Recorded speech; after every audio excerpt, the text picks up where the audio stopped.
Hello everybody, this is the story of the magic porridge pot. There was once an old widow who had but one daughter. They lived together in a little cottage beside a forest.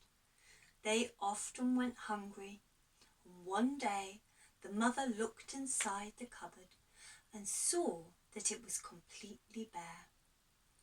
"Whatever shall we do?" they said. "Do not fear," said the mother. "Take this little basket and go into the forest and collect all the nuts and berries." So the little girl took the basket and went into the forest to see what she could find. As she was looking about, she came upon an old woman who was very wise indeed. She already knew the little girl's plight and said, "Take this gift. It is a magic porridge pot, and whenever you are hungry, say, 'Cook, little pot, cook,' and the pot will cook you sweet, sweet porridge. And when you've had enough, say, 'Stop, little pot, stop,' and it will cease to boil." The little girl, being very polite, thanked the old woman very much and took the gift home to her mother, who was very surprised. They immediately put it on the table and said, "Cook, little pot, cook," and the pot began to cook sweet, sweet porridge, and they ate and ate until they were quite full.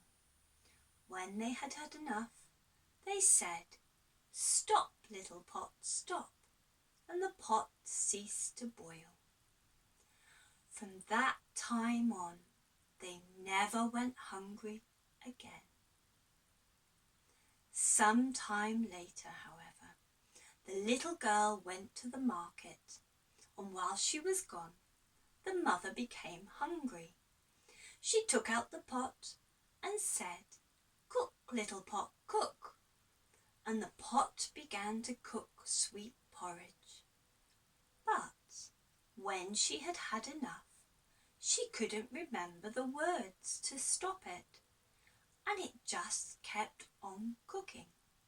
Soon it was bubbling over the edge of the pot onto the table, and soon after that it was bubbling over the table, down the table leg, and onto the kitchen floor, and still she couldn't remember the words. It just kept on cooking. Then it went out the kitchen, down the hallway, and into the bedroom. Soon it was bubbling out of the bedroom window and into the street.